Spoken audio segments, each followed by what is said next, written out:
Hello friends, मैं आशीष स्वागत करता हूं आपके अपने यूट्यूब चैनल पर।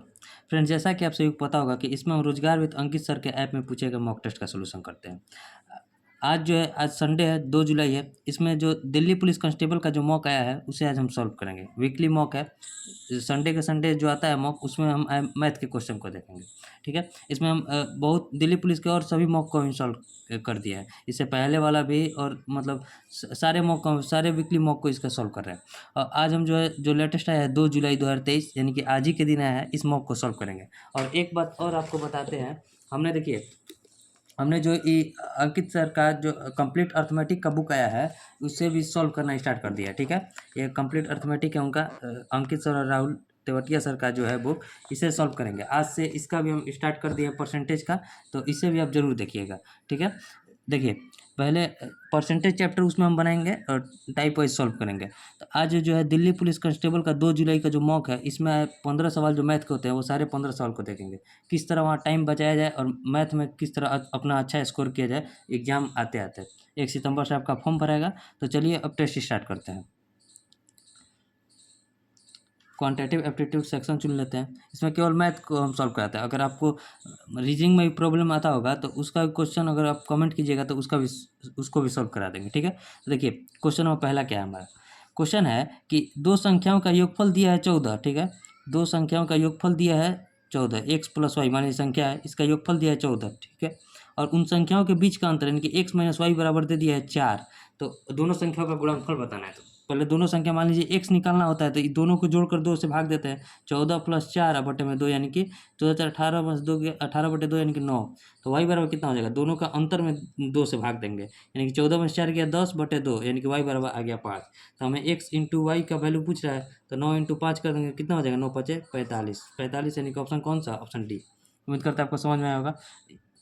ये यही कंसेप्ट आपका मतलब बोट और स्ट्रीम में भी चलता है। अगर नाव धारा का योग इतना रहता है, और नाव में धारा के विपरीत और धारा के साथ, तो वहाँ से नाव का वैल्यू का फॉर्मूला होता है a+b/2, और धारा का होता है a-b/2। ठीक है, उसी तरह इसको भी बना लिए, आप विलोपन विधि भी आप कर सकते हैं इसको। तो ये क्वेश्चन है कि 3 अंकों की वह सबसे बड़ी संख्या कौन सी है जो 4 5 और 6 से विभाज्य है।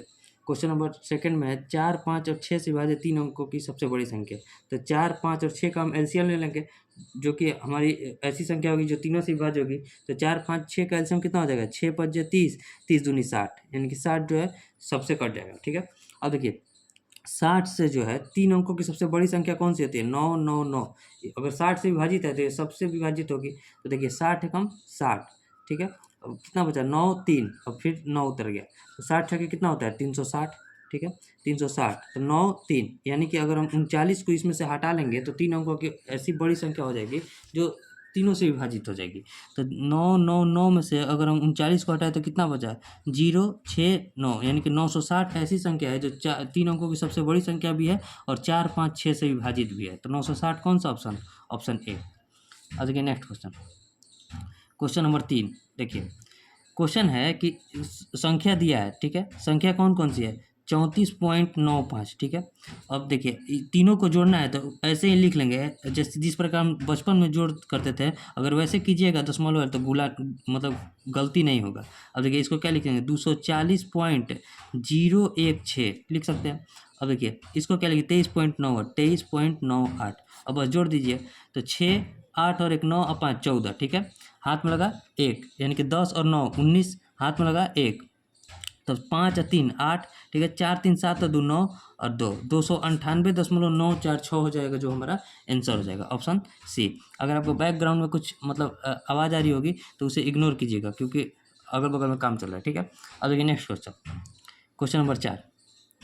क्वेश्चन है कि एक समान वार्षिक साधारण ब्याज दर पर कोई निश्चित धनराशि 3 वर्षों के बाद बढ़कर 6425 और 8 वर्षों के बाद बढ़कर 8800 हो जाती है। तो वही धनराशि उसी साधारण ब्याज पर 5 वर्षों में बढ़कर कितनी होगी।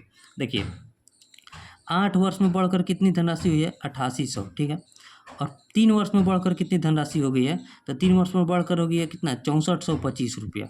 तो दोनों के बीच का अंतर हमारा ब्याज आ जाएगा। तो अंतर कितना है, 5 साल में ब्याज कितना प्राप्त हुआ है, 10 में से 5 गया 5, यहाँ 9 में से 2 गया 7, यहाँ 7 में से 4 गया 3 और 8 में से 6 गया 2, 2375 रुपया आ जाएगा 5 वर्ष का ब्याज। तो हमें 5 वर्ष के बाद मिश्रधन ही बचाना है, तो इसको हम ऐसे ही छोड़ देंगे। अगर हम देखिए सीधे 2 वर्ष का और ब्याज अगर पता चल जाएगा तो हम 6425 में 2 वर्ष का ब्याज जोड़ देंगे तो हमारा मिश्रधन आ जाएगा। तो यहाँ से देखिए 2 वर्ष का हम ब्याज निकाल लेंगे, तो 2 वर्ष का ब्याज कितना हो जाएगा 2375/5 × 2 कर सकते हैं। तो कटाइए 5 चौके 20, 3 7, 5 7 35, 2 5 475, 475 दूनी कितना होता है 2 5 10, 47 दूनी 94 और 1 95, 950 रुपया जो होगा हमारा 2 साल का ब्याज हो गया। 3 साल के बाद मिश्रधन है 6425 रुपया। 3 साल के बाद देखिए समझिए 3 साल के बाद अगर मिश्रधन हुआ है 6425, इसमें हम इस 2 साल के ब्याज को अगर जोड़ देंगे तो हमारा 5 साल का मिश्रधन नहीं आ जाएगा। 3 साल इधर और 2 साल का ब्याज इसमें जोड़ दिए तो 5 साल तक का मिश्रधन आ गया, तो बस इसे जोड़ दिए 5 5 2 7 9 4 13 6 और 1 7, 7375 रुपये जो हो जाएगा 7375 रुपये वो 5 वर्ष के बाद मिश्रधन हो जाएगा। इनके ऑप्शन ए। उम्मीद करते हैं आपको समझ में आएगा। साधारण ब्याज के क्वेश्चन को आप कैसे भी करके बना लीजिएगा, कोई ज़रूरत नहीं है फॉर्मूला का इसका। अब देखिए नेक्स्ट क्वेश्चन नंबर 4। क्वेश्चन है कि 8,000 की धनराशि, क्वेश्चन नंबर 5 है। क्वेश्चन है कि 8,000 की धनराशि के लिए अर्धवार्षिक रूप से, अब देखिए हम इस पूरे 15 सवाल को कोशिश करते हैं एकदम जल्द से जल्द सब करना, बिना किसी टाइम मतलब वक्त बिताए इसे हम बहुत जल्द कोशिश करते हैं। 15 से 20 मिनट के अंदर तो हम ख़त्म कर ही देते हैं, वो भी समझाते हुए। क्वेश्चन है कि 8,000 की धनराशि के लिए अर्धवार्षिक रूप से चक्रवृद्धि होने वाला 10% वार्षिक ब्याज। देखिए 12 मंथ में 10% का रेट लग रहा है, तो 6 मंथ में अर्धवार्षिक कर रहे थे कि 6 मंथ में 5% का रेट लगेगा। अब देखिए धनराशि कितनी है 8,000 रुपया, और चक्रवृद्धि ब्याज है यानी कि 1.5 वर्ष है, तो 6 महीना, डेढ़ वर्ष में 18 महीना होता है ना, तो 6 महीना करके ब्याज लगेगा, तो 5% करके 3 बार ब्याज लगेगा हमारा। ठीक है, यहाँ 1.5 वर्ष का ब्याज हो गया। 8 पचे कितना होता है 400, 8 पचे 400 और ये 400। ठीक है, अब इस पर 5% दोनों पर लगेगा, इसका 5% दोनों पर लगेगा, तो 4 का 5% कितना होता है 20। अब देखिए अब इसका 5% इस पर लगेगा तो 20 हो गया।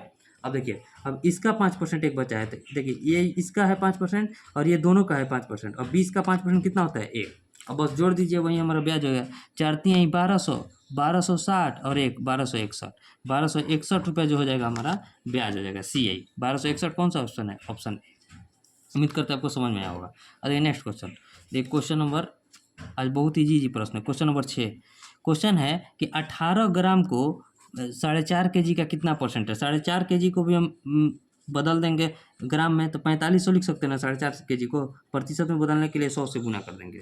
2 जीरो से 2 जीरो कट गया, 9 से कटाएंगे तो 5 मिनट में, 9 से कटाएंगे तो 2 मिनट में, तो 2/5% हो जाएगा। 2/5 को हम क्या लिख सकते हैं 0.4%, ये भी लिख सकते हैं 0.4%। कौन सा ऑप्शन है, ऑप्शन बी। आज बहुत इजी प्रश्न है। और देखिए next question, question number 7। Question है कि यदि किसी वस्तु पर प्राप्त लाभ उसकी लागत का 120% है, यानी कि देखिए कोई CP है, CP अगर 100% पर है तो प्रॉफिट उसे 120% का हो रहा है, तो SP कितना होगा। CP में प्रॉफिट को जोड़ेंगे तो हमारा SP हो जाएगा विक्रय मूल्य, यानी कि कितना हो जाएगा 220। अब बोल रहा है कि उसकी लागत 25% बढ़ा दिया जाए, यानी कि इसको हम 25% बढ़ा दिए तो कितना हो गया 100 से 25% बढ़ गया तो 125 हो गया। और उसके विक्रय मूल्य को नियत रखा जाता है, यानी कि 220 रखा जाता है। तो अब पूछ रहा है कि प्राप्त होने वाला लाभ विक्रय मूल्य का कितना परसेंट है, विक्रय मूल्य का। तो प्राप्त लाभ कितना प्राप्त हो रहा है, तो SP में से CP को घटाएंगे तो लाभ हो जाएगा, तो 10 में से 5 गया 5, और यहाँ का बचा 11 में से 2 गया 9। 95 जो है विक्रय मूल्य का कितना परसेंट है, यानी कि 95 जो है 220 का कितना परसेंट है, गुना 100 से गुना कर देंगे। 0 से 0 कट गया, 11 5, 50 25, 9 5 45 और 2 47, 475/11% है। तो इसको पॉइंट में चाहिए, निकटतम पूर्णांक तक जाना है, तो 11 चौक 44। ठीक है, 11 चौक 44 और कितना बचा है 11 चौक 3 5, 11 3 33, क्या बचा है 2 0, मतलब 43.1 कुछ करके आएगा, तो 43.1% किसके बराबर है, ऑप्शन सी। 43% के निकटतम है, निकटतम पूर्णांक तक बताना है, तो 43%। इसमें कुछ था नहीं, ये CP है, ये प्रॉफिट है, SP है सेलिंग प्राइस। SP में से CP को घटाते हैं तो हमारा प्रॉफिट होता है, तो इसीलिए हम 100 में 120 जोड़े हैं तो हमारा SP होगा। बस उसी तरह इसको 25% बढ़ाया है, इसको स्थिर रखा है, तो पूछ रहा है विक्रय मूल्य पर कितना है। ऐसे तो CP पर लाभ होता है, लेकिन यहाँ विक्रय मूल्य पर क्वेश्चन में दे दिया है, तो इसीलिए इसको निकालें। अब देखिए क्वेश्चन नंबर 8। क्वेश्चन है कि ए एक कार्य के 2/3 भाग को 16 दिन में करता है, ठीक है। मान लीजिए ए जो है 2/3 भाग को 16 दिन में कर रहा है, तो टोटल भाग को कितना दिन में, यानी कि 2 का वैल्यू अगर 16 है तो टोटल 3 है, तो 3 का वैल्यू कितना हो जाएगा, 8 से गुना यानी कि 24, यानी कि ए जो है टोटल कार्य को कितना दिन में कर रहा है, समझिए ए जो है टोटल कार्य को 24 दिन में कर रहा है। अब पूछ रहा है कि शेष कार्य बी द्वारा अकेले पूरा किया जाता है और संपूर्ण कार्य 21 दिन में पूरा होता है। देखिए 3 कार्य में से 2 कार्य ए कर दिया, तो एक कार्य जो है बी करेगा एक कार्य, और एक कार्य जो है ये 16 दिन में काम ले लिया था, तो अब टोटल काम 21 दिन में हो रहा है, तो नहीं एक कार्य को 5 दिन में कर रहा है, तो टोटल 3 कार्य को कितना दिन में करेगा, 15 दिन में करेगा ना, यानी कि बी का कार्य कितना आ गया 15 दिन, ठीक है। अब पूछ रहा है कि ए और बी साथ मिलकर उस कार्य के 65% भाग को कितना दिन में करेंगे। 24-15 का एलसीएम कितना होता है 120, हमारा टोटल वर्क हो गया 24 पंजे 120, 15 8 120, ठीक है। अब बोल रहा है क्वेश्चन ए और बी साथ मिलकर 120 कार्य के, मतलब 120 कार्य का 65% और साथ मिलकर 8 5 13 के एब्सेंस करेंगे तो कितना दिन टाइम लगेगा, 13 पंजे 65, 5 से ये 20 मिनट में, अब 20 का 120, यानी कि जो है 6 दिन में जो है कार्य कंप्लीट हो जाएगा, 6 डेज यानी कौन सा ऑप्शन हो जाएगा, ऑप्शन सी, ठीक है। अब देखिए नेक्स्ट क्वेश्चन, नेक्स्ट पेज लेते हैं, क्वेश्चन नंबर 9। अभी 11 मिनट का टाइम हुआ, 9th क्वेश्चन के पास पहुंच गया। क्वेश्चन है कि एक टैंक 2 पाइप ए और बी को, क्वेश्चन नंबर 9 ये भी उसी से है, एक टैंक है 2 पाइप ए और बी द्वारा 3 घंटे में भरा जा सकता है, यानी कि ए और बी मिलकर पाइप को 3 घंटे में भर सकते हैं। पाइप ए पाइप सी से 6 गुना तेज है, यानी कि पाइप ए जो है पाइप सी से 6 गुना तेज है, और पाइप बी से 2 गुना तेज है, यानी कि बी का एफिशिएंसी कितना है 3, तभी ना 2 गुना तेज हो गया। तो अब पाइप बी और सी मिलकर टैंक को कितना देर में भरेगा, देखिए 3 घंटा में जब भर रहा है तो 1 घंटा में 6 और 3 9 के एफिशिएंसी से भर रहा होगा, यानी कि टोटल टैंक की क्षमता कितनी होगी, तो टैंक की क्षमता होगी जितना एफिशिएंसी है यानी कि 9, और जितना घंटा टाइम ले रहा है यानी कि 9 गुना 3 यानी कि 27 की एफिशिएंसी होगी। दोनों ए और बी साथ मिलकर जब इतना को भरे तो 27 की एफिशिएंसी टैंक की क्षमता होगी। अब पूछ रहा है उसी 27 को बी और सी मिलकर कितना देर में भरेंगे, तो बी और सी का एफिशिएंसी कितना हो जाएगा 3 और 1 4 के एफिशिएंसी से भरेंगे तो इतना घंटा लग जाएगा। इसी में ऑप्शन दिया है 27/4 घंटे में जो है बी और सी मिलकर भर देंगे, इनका ऑप्शन ए। बहुत ईजी था, आपको समझ में आया होगा। अब देखिए क्वेश्चन नंबर 10। क्वेश्चन है कि 2 शहरों के बीच की दूरी 55 किलोमीटर पर आवर है और 8 घंटे में तय की जाती है। यदि चाल को 25 किलोमीटर पर घंटा बढ़ा दिया जाए तो कितने समय की बचत होगी। देखिए मान लीजिए टोटल डिस्टेंस हमारा कितना हो जाएगा, टोटल डिस्टेंस इतना के स्पीड से जा रहा है, स्पीड इंटू टाइम होता है ना, डिस्टेंस बराबर स्पीड इंटू टाइम, तो टोटल डिस्टेंस हमारा कितना आ जाएगा 55 के स्पीड से 8 घंटा में कितना देर जाएगा, 8 पंजे 40, 8 पंजे 40 और 4 44, 440 किलोमीटर, ठीक है। अब 440 किलोमीटर को बोल रहा है कि 25 किलोमीटर पर आवर बढ़ा दिया जाता है, यानी कि 55 पहले था 25 बढ़ा दिया, 55 + 60 20 80 के स्पीड से चलेगा, 80 के स्पीड से चलेगा तो देखिए कितना देर में पहुंच जाएगा, तो 80 के स्पीड से चलेगा तो 0 से 0 कट गया, 8 पंजे 40, 8 पंजे 40 यानी कि 5.5 घंटा में पहुंच जाएगा। पहले पहुंचा था 8 घंटा में, देखिए पहले पहुंचा था 8 घंटा में, अब पहुंच रहा है 5.5 घंटा में, तो कितना का बचत हुआ, तो 8 में से 5 गया 5.5 गया तो 2.5 घंटा का जो है बचत होगा। 2.5 घंटा का बचत होगा, यानी कौन सा ऑप्शन होगा 2 घंटा 30 मिनट, इसी को 2.5 घंटा कहते हैं, तो 2 घंटा 30 मिनट का जो है बचत होगा। उम्मीद करता है आपको समझ में आएगा। अब देखिए next question, question number 11। Question है कि 126 किलोमीटर पर आवर के स्पीड से एक ट्रेन एक खंबे को 6 सेकंड में पार करती है, तो ट्रेन की लंबाई क्या है। देखिए जब भी कोई ट्रेन किसी खंबे को पार करती है तो वो अपने लंबाई को पार करती है, तो अपने लंबाई यानी कि टोटल डिस्टेंस जितना तय होगी वही ट्रेन की लंबाई होगा। तो ट्रेन जो है 126 किलोमीटर पर आवर के स्पीड से, यानी कि 100 किलोमीटर पर आवर को मीटर पर सेकंड में चेंज करेंगे क्योंकि ट्रेन की लंबाई मीटर में दिया है, ठीक है। और कितना सेकंड में पार करिए 6 सेकंड में पार करिए, बस कटा दीजिए। देखिए 18 से ये कट जाएगा, 7 मात में 18 7 126। अब देखिए 6 पंजे 30 और 7 गुने 30 बराबर कितना हो जाएगा 30 7 210 मीटर जो है ट्रेन की लंबाई है, यही पूछा था। यानी टोटल डिस्टेंस खंबा को जब पार करेगी तो अपने ही लंबाई को पार करेगी, तो 210 मीटर ट्रेन की लंबाई, यानी कि ऑप्शन सी। अब देखिए नेक्स्ट क्वेश्चन, क्वेश्चन नंबर 12। क्वेश्चन है कि स्थिर जल में एक नाव की चाल 16 किलोमीटर पर आवर है और जल धारा की दिशा में 1 घंटे 45 मिनट में 35 किलोमीटर जाती है। देखिए जल धारा की दिशा में जा रही है, यानी कि बी प्लस एस, पोर्ट की चाल और धारा की चाल दोनों जुटेगा, और 35 किलोमीटर वो जा रही है, कितना के स्पीड से जा रही है, कितना घंटा में जा रही है, तो 1 घंटा 45 मिनट में, यानी कि 60 40 100 105 मिनट में, 105 मिनट को घंटा में चेंज करेंगे ऊपर 60 लिख देंगे, इतना देर में वो जा रही है कितना 35 किलोमीटर। ये उन दोनों के चाल का योग के बराबर हो जाएगा।